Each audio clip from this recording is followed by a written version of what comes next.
Good afternoon. I somehow volunteered for the first session after lunch.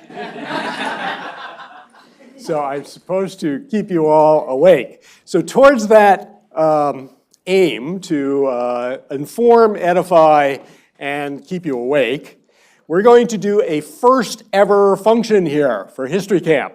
History Camp being known for its innovations.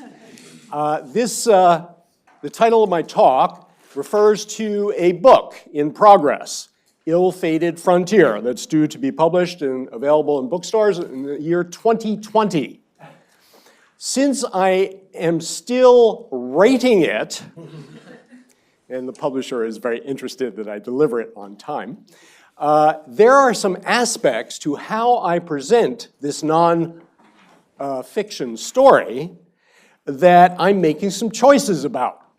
So rather than do that arbitrarily in a back room over a typewriter or PC equivalent of it, I'm going to pass out to you some ballots in the form of a survey where I'm going to solicit your advice on some key aspects of presenting a nonfiction story in book form.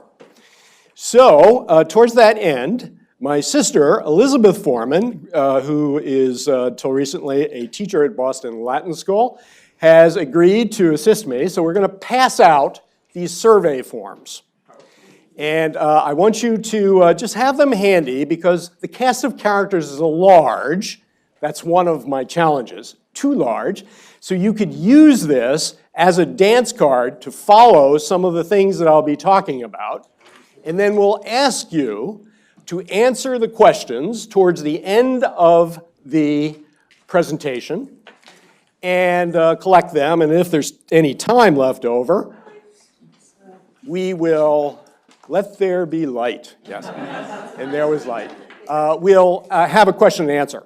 So I usually like to go interactive with question and answers during my talks, but for this one, we have such a amount of territory to cover. Quite literally, you'll see. Let's keep question and answers for the end, and if we're short from time, I'll stay over. Now, some of you know of me. I'm an author and a historian. I'm a physician, very interested in the American Revolutionary era and the early Republic, probably best known as a biographer of the Revolutionary War hero, Dr. Joseph Warren. And for any of those who have a burning desire to have your own copy autographed, you can tackle me afterwards, and I brought a few copies. My biography of Warren is not to be confused with a more recent one, which has some issues about scholarship that leave people who are serious about history to continue to look at my history. I also wrote a young adult fiction, a Revolutionary War era, and I think from that I decided that my biggest audience is nonfiction, rigorous nonfiction. You can follow me on Twitter, Dr. Sam Forman, where I tweet on American Revolution type issues and also public commemorations in the region that have something to do with that. I also am the host of drjosephwarren.com, which has hundreds of full-text transcriptions. Does anyone need a pencil? Sorry. No? Everybody's good? Okay. Okay.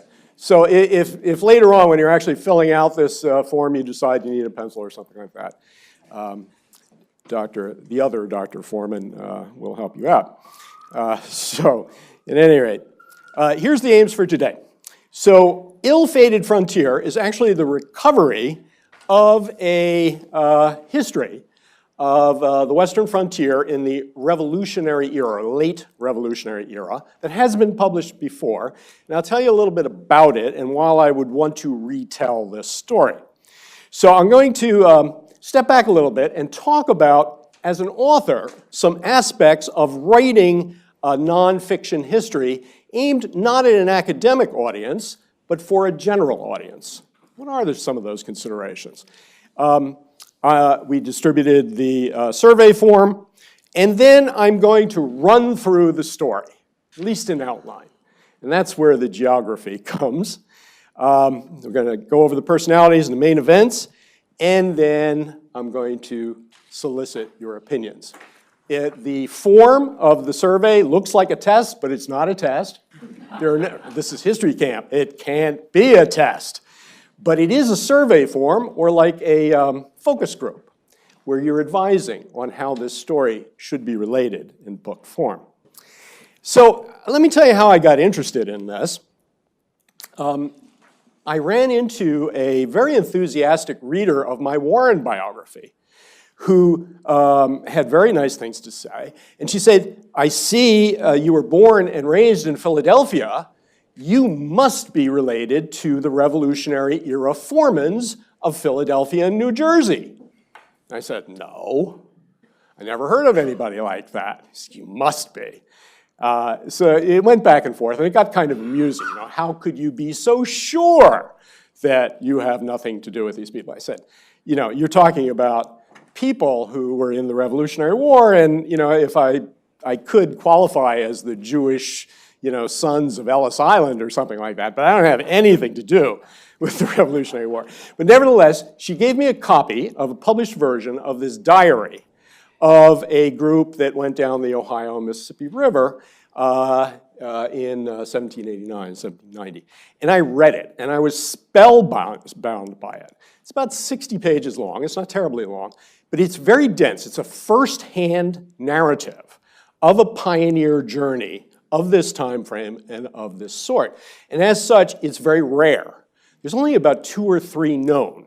I mean, there's plenty been written about the West, even in this very early period of the West. But the idea of a first-hand account of it is extremely unusual.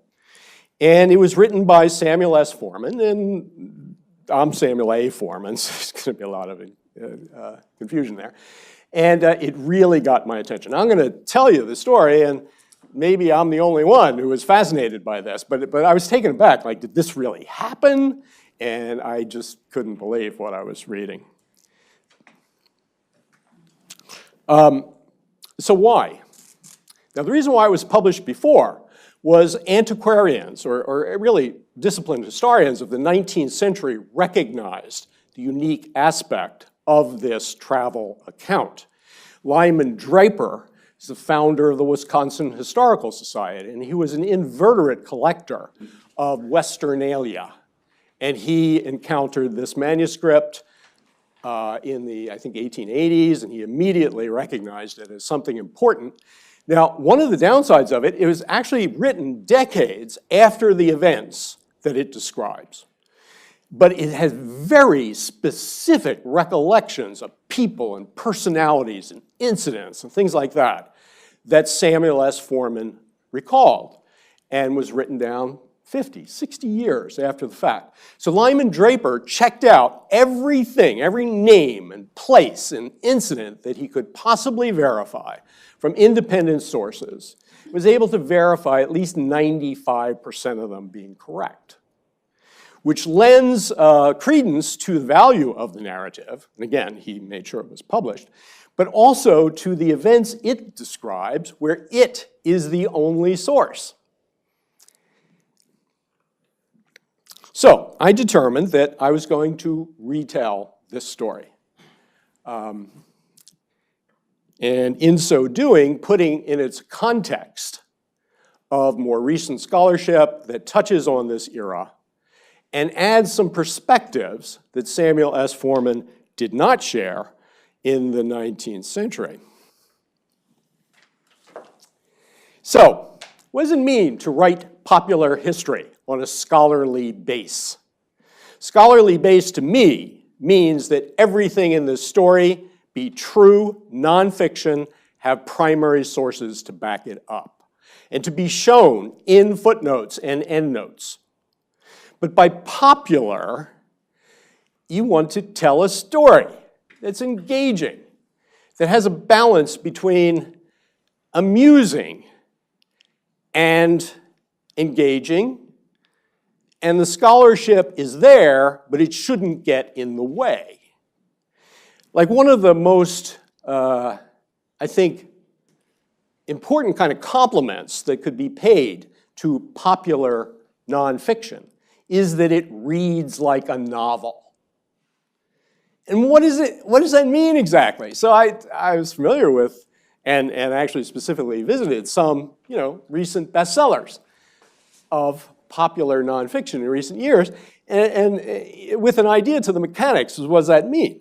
Well, to my reading, and I'm not familiar with anybody who's actually opined on this in a systematic way, so this is all me, right? Is that if you have a story, you focus in on a few prominent individuals who are very engaging, and you treat them as if they're characters. But it's nonfiction, so you can't make up anything. It's all gotta be happening, right? And you wanna pepper it with dialogue and conversations, but this is nonfiction, so that means every conversation has to have been recorded somewhere or been in somebody's diary, right? So they have a character development that they're in this story, but ideally they change in certain ways over time by the experience, and you can empathize with them, whether they're heroes or villains.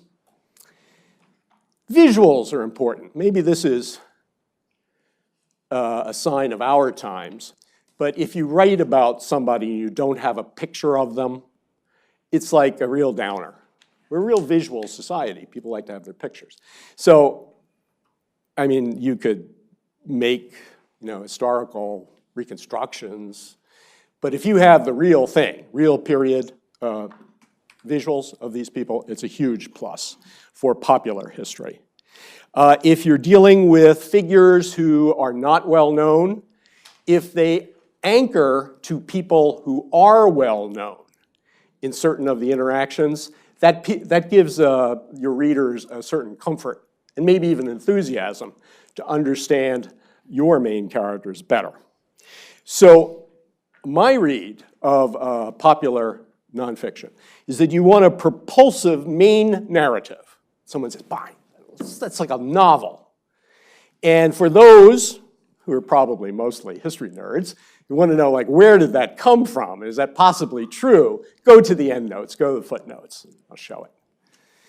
But it also has the discipline to me that if there are certain interactions that just beg to be fleshed out, that unless there are primary sources that allow me to do that, I can't do that. So that is a challenge. Okay, so this is the input as an all-time first that I had mentioned. Let me just give you an orientation to the survey form, so when it's time to dig into it, it won't be mysterious. There are 8 questions. Each question, which ties to some kind of quandary that I've been dealing with, gives you a number of choices. I'm asking you to rank order the choices. Each question, will ask for top 2, 3, 4 of your choices. There are little boxes provided. You write the numbers of your choices in the boxes, and I can be pretty concrete, so I'll give you an example. This is not a question, but this is just how they're structured. What's your favorite colors? I give you some choices, green, red, blue, whichever color is this year's History Camp t-shirt. What color is it? Red? Okay, boy, that's confusing. Okay, or something else, no preference. So that's the way you would fill it out, if those were your preferences. Fill, top preference, number 1, 2, 3, in the box. I only asked for 3. There you go.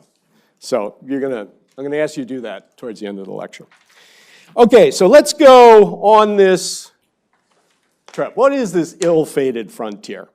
It's a narrative that follows a group of pioneers from central New Jersey, Monmouth, New Jersey, who depart in November 1789 for Natchez in Spanish West Florida, covering a distance of approximately 2,400 miles over the entire trans-Allegheny frontier.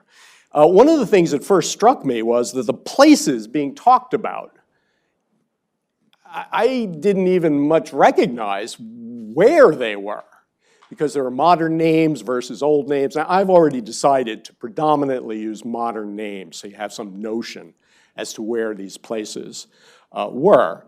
But there in order are the locations of this pioneer trip.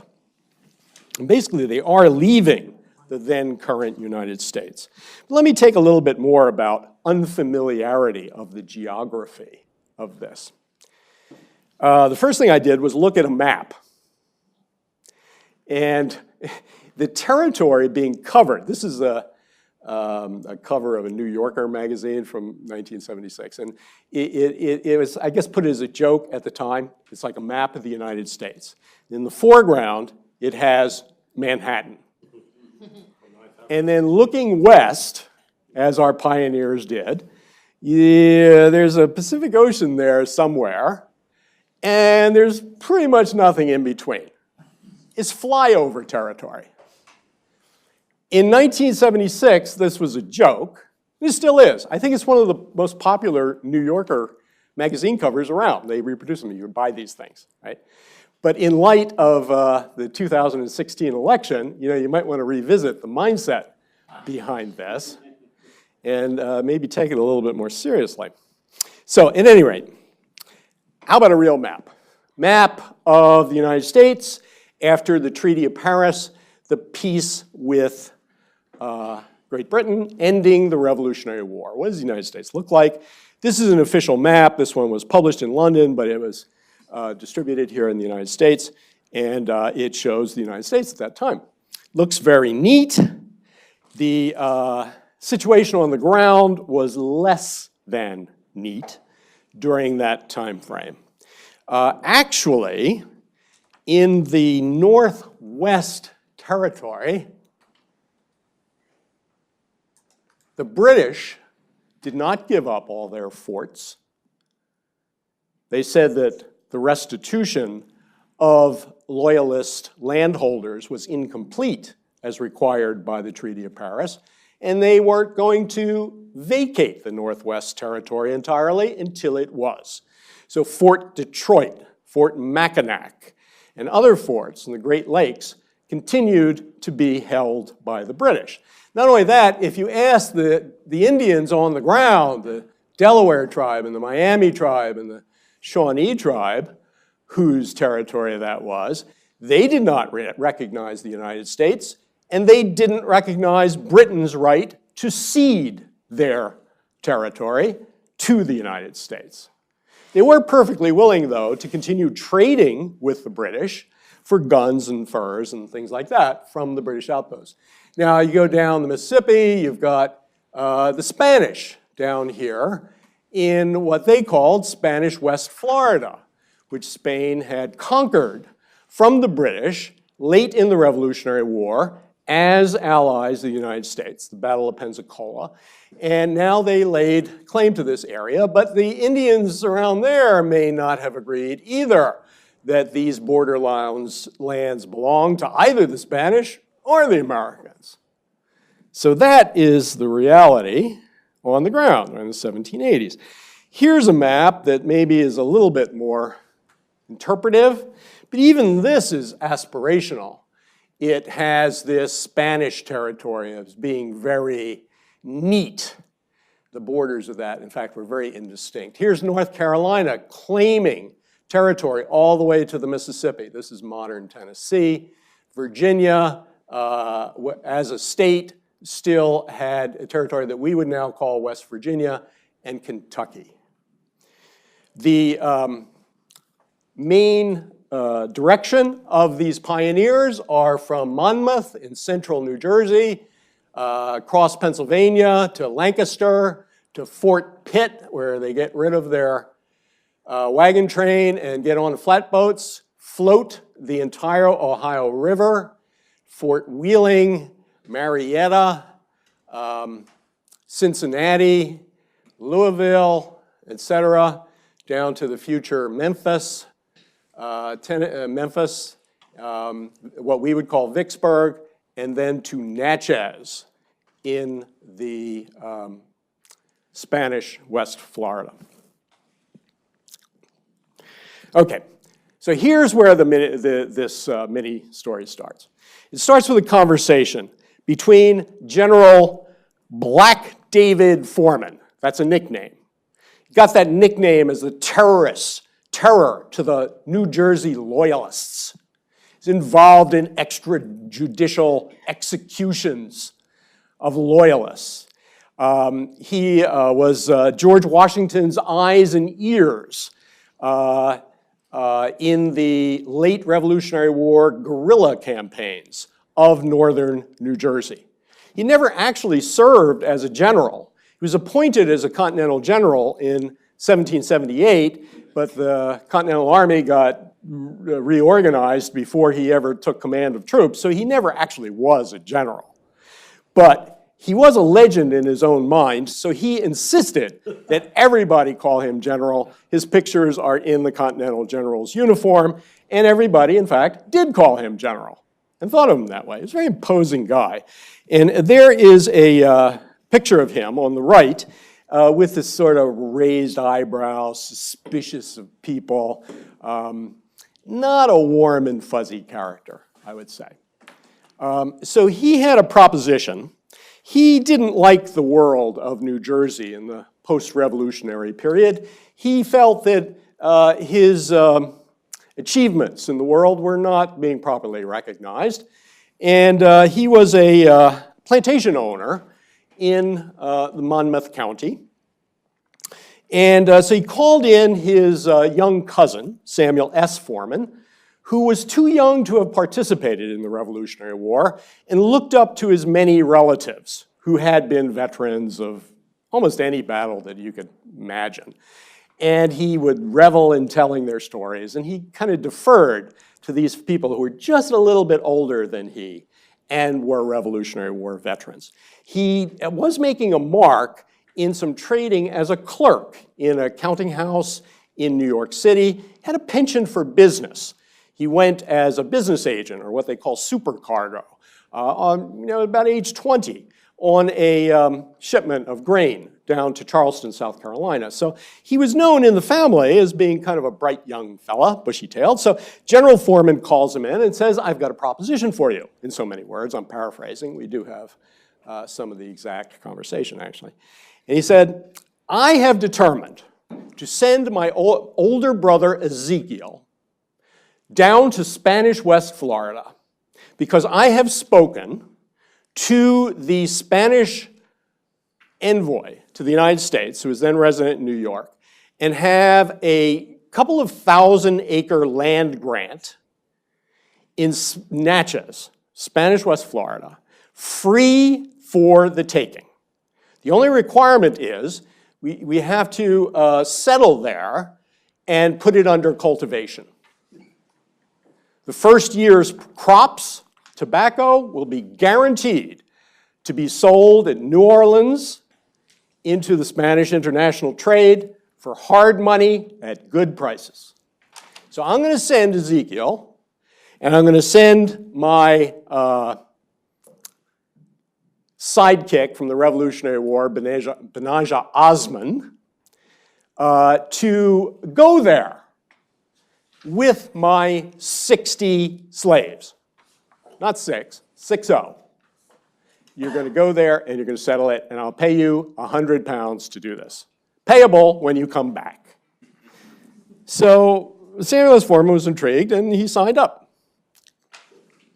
So who are these Formans that are no relationship to me? Well, there's General Black David.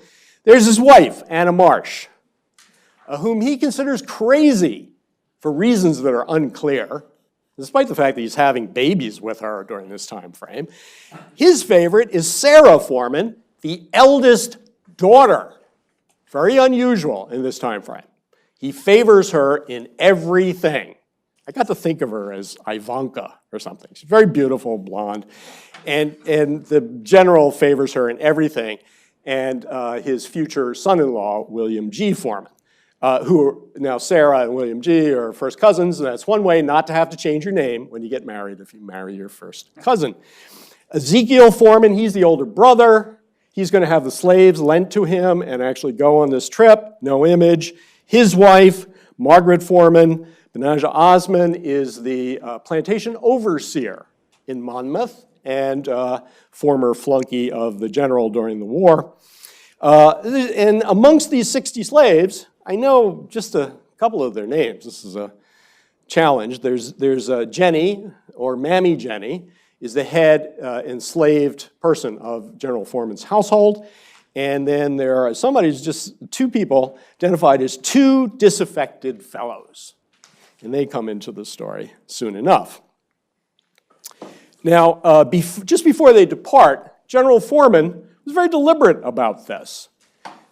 He was aware that some of his enslaved people had family members on adjoining plantations. So rather than it be a source of irritation during this forced immigration, he went out of his way to sell some of the slaves to neighboring plantation owners in Monmouth, New Jersey, to keep the families together, and buy other ones to keep the family units together. So it's not only 60 slaves, but it's 17 family units who are deliberately being kept together. So they cross Washington's Crossing in retrograde from New Jersey to Pennsylvania. With a few days on the road, they show up in Lancaster. The sheriff of Lancaster, Hubley, stops them. 6 wagons, 90 people, including the slaves, the Foreman families, some of their retainers. What business do you have in carrying this human cargo across Pennsylvania when we have passed an anti-slavery, slow emancipation law in 1780? Meanwhile, the ladies of Lancaster, while the papers are being checked, approach the slaves with offers that they work domestic services in households in Lancaster and basically free themselves. These proto-abolitionists, ladies of Lancaster. At a time when abolitionism was not really known to be active, actually to intervene in that time frame, they do in Lancaster, and you'll have to read the book to find out who all they were and how this ended up. Apparently, Mammy Jenny, I will say, denounced the plot and gave the owners, the Benajah Osman, intervened and defused the situation. So they continue across Pennsylvania, manhandle these wagons across the old Forbes Road, and they run out of provisions in the mountains. So they have some frontier-type adventures, which I won't go into because I want to cover the whole story. So they, short of Fort Pitt, these two disaffected fellows get together with a frontier sheriff and arm the slaves. Armed insurrection. And there's a showdown with the overseers, Benajah Osman. And you'll have to read the book as to how that turns out. But as you can infer, they didn't successfully rebel. It took 3 weeks to get to across Pennsylvania. Once they get to Fort Pitt, and they're traveling in the wintertime deliberately in order to catch the rising of the Ohio River, which is the way that you would go down the Ohio River. So they stay in Fort Pitt. The town there, all of a population of about 300. They get rid of their wagons. They sell most of their horses, and they build boats. Or they have boats built using some of their own labor to float the Ohio. Floating the Ohio is an iffy proposition because the Northwest Indian Federation dominated the Northwest Territory. Within yards of the sparse American forts, the soldiers themselves were getting scalped and murdered, much less settlers and squatters. Going down the river was running the gauntlet because you would have to tie up your boats on a moonless night along the shore. You got trees right up to the shore. You're very vulnerable, and that's when the Indians were feared to attack the people just going down the Ohio River, who were not actually settling, but just going down the river. They were really open season. But that's not the only thing, the river itself. So the first day out, so they don't have like river boatmen. They're like winging it, which was pretty much the way people were doing it in 1789 to control these boats. They had two boats. One was a flat boat, which is like a big cigar box. You know, if you ever saw a cigar box, it was 15 feet wide and 60 feet long. And then they also had a keel boat, like in this picture, which is a boat with a keel, which could go down as far as New Orleans and then get poled all the way back to Pittsburgh if you had some muscle power. So on the first night out, they tie up, and they're really scared that the Indians are going to come out of nowhere when they're tied up. And the boat itself, which maybe wasn't all that well made, got caught in its mooring, and the gunwale got ripped off.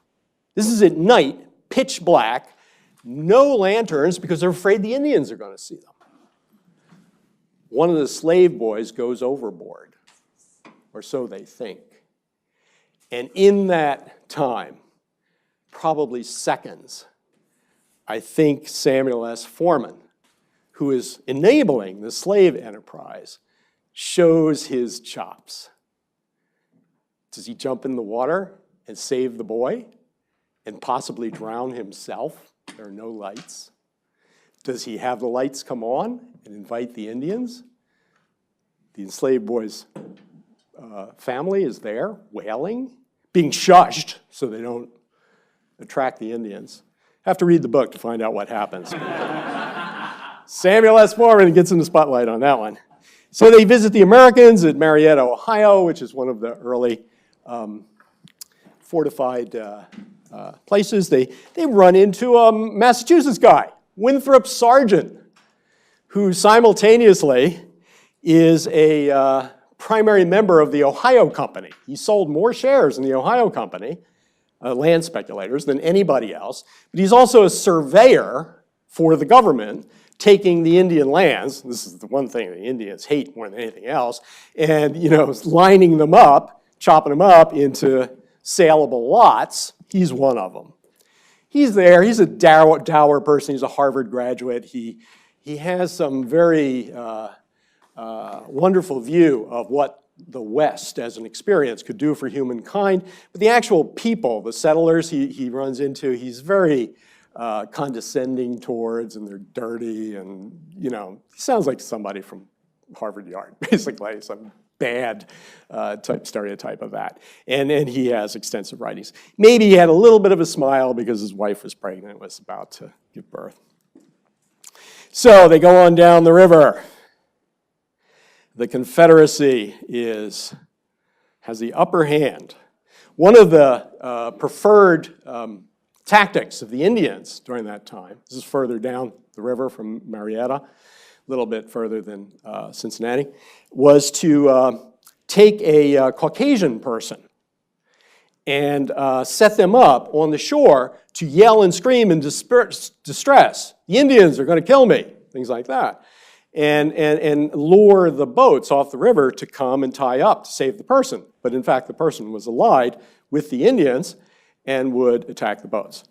And it sounds pretty melodramatic, but actually happened quite a bit. One of them was a red-headed teenager who was Chief Little Turtle's son-in-law. He had been taken captive in an Indian raid in Kentucky in the early 1780s, and he went into the Indian culture, as they say, even married into it. So when settlers would see this red-headed Caucasian, yelling plaintively for help, they would be tempted to come, and then the Shawnee tribe would do their thing. Now, when you would be attacked by Indians, you never know how it would turn out. You could be slaughtered on the spot in the most outrageous way, butchered. You could be taken hostage. You could be adopted into the tribe, and you never know which one it would be. Oh, that's a pretty intimidating thought. So they get down to Louisville, which then was called Falls of the Ohio. The pioneer group splits up. The main group, including the enslaved, go downriver. And Samuel S. Forman sets us shop for a couple of months in Louisville, and he has kind of comedy of manners, if you will. I mean, it's not deliberately comedy, although he did have a sense of humor in dealing with the locals at this sort of proto-southern town. Population about 200 at the time. But they're having balls and parties and riots and stuff like that. And he has his pet bear, and he's trading to get as much tobacco as he possibly can get, and furs for later trading downriver. He meets General James Wilkinson. Now, of course, it's a serious book. When I have the picture of him, I won't say sleaze. But I would say that this guy, I'd never heard of him before this, but this guy was Secretary of War for a while after this time frame. But he was a prominent personality in Kentucky and on the frontier. He was on the active payroll of the Spanish. At the same time, he was the Secretary of War. Gee, I only have 5 minutes, so I'm going to skip ahead. So he meets some interesting personalities, right? You go downriver, they come into the friendly Indians. They have culture clashes with them. Meet the Spanish. Spanish, very urbane. There's not a lot of them, but they're very sophisticated. And they welcome the Foreman pioneers in 1790. Manuel Gueso de Lemos, very educated, fully trilingual, I think, English, Spanish, French, had gone to school in London. He's in charge there. The Spanish Inquisition is not operable in Spanish West Florida deliberately. They very much welcome the Americans. Here's some of the Spanish society that the Americans meet. Galvez was the fellow who actually conquered Spanish West Florida. But the ones most important to the Foremans are Gueso and William Dunbar. Not a Spanish name. He's a holdover from the English, who just kind of, goes from one administration to another. Stephen Minor is an ex-Pennsylvanian who has become a Spaniard. So the Afro-Americans, they're laboring hard. They're building the plantations out of nothing. Wilderness Plantation, later Second Creek. As plantations, they're very successful. They're thriving demographically. 60 of them arrived. 5 years later, there's 90 of them. Families intact. The Americans there, a lot of them are dying of febrile diseases, probably malaria, things like that. Samuel Forman has an opportunity to stay. The Spanish want him to stay. They offer him 800 acres. What's that, about a good part of the size of Manhattan? As a plantation, a choice land if he stays and becomes a plantation entrepreneur. He decides, no, it's not for me, goes back. The Indians are busy with each other down in Mississippi. There's some territorial disputes between the tribes. The Spanish and Americans not directly involved. They decide to play one of their big ball games at one point, which is a predecessor to lacrosse. And they do that in central Mississippi. It degenerates into an actual battle. And at a time when there are maybe only 3,000 Indians in all of the Mississippi territory, 500 of them get killed by each other in one day. So that kind of spares the Formans in Natchez of issues with the Native Americans. Meanwhile, back in the Northwest Territory, the Indians beat the U.S. Army, the Battle with No Name, also known as St. Clair's Defeat, or the Battle of the Wabash. A lot of issues there involving George Washington, amongst other people. Winthrop Sergeant is a key person in that battle, so we know a lot about his role there. Back in Natchez, Ezekiel Foreman dies. His wife makes a play to take over the plantations. They're out of U.S. territory. Possession is 9/10. My husband died, they're mine. General David Foreman hears about this, hopping mad, which is his usual standpoint anyway. He takes the first opportunity to come down to Natchez, takes his wife, his sister-in-law to court, over the ownership of the plantations. Meanwhile, the Americans get their act together, takes them 3 or 4 years, and finally defeat the Indians in the Northwest Territory, Battle of the Fallen Timbers. Meanwhile, the Americans are trying to assert sovereignty over the Mississippi Territory, which they get in a treaty in 1795, but the Spanish are not quick to leave. And settlers, like the Foreman families, would much rather deal with the Spanish than with the Americans, even though they are Americans.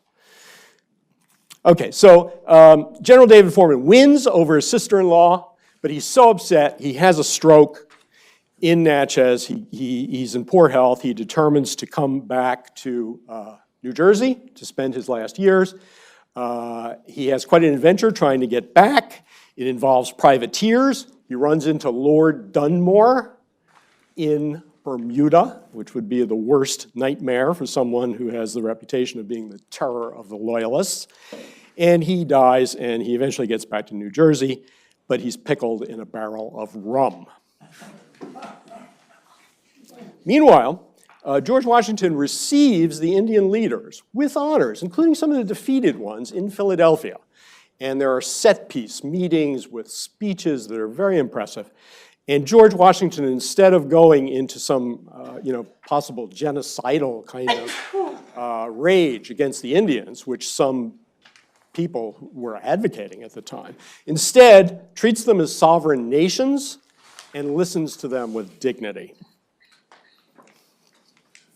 Samuel S. Forman lives to 1862. He goes up north, and he reflects on his experience down south, and he lives actually to see his neighbors go off to the Civil War, but never finds out how it turns out. Doesn't live that long. Here's the things that got my attention. We're already over time. May I ask you the favor of filling out the survey form and passing it to my sister, or if you're leaving the room, up front. Thank you. We're over time. I talked for too long. Thank you very much.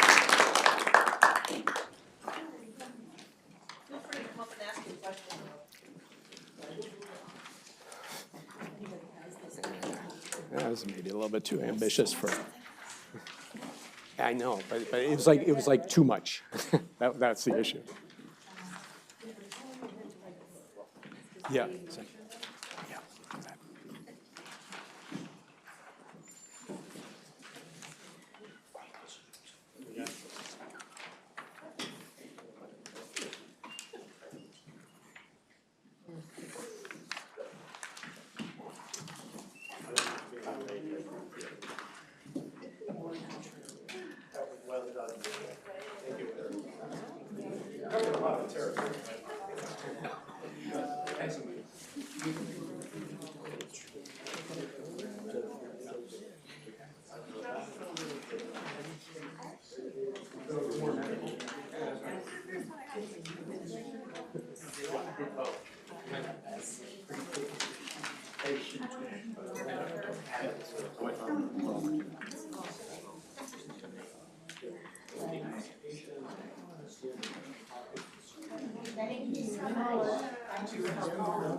Yeah.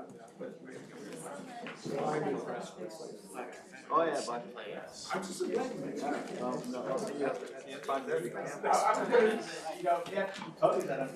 Thank you.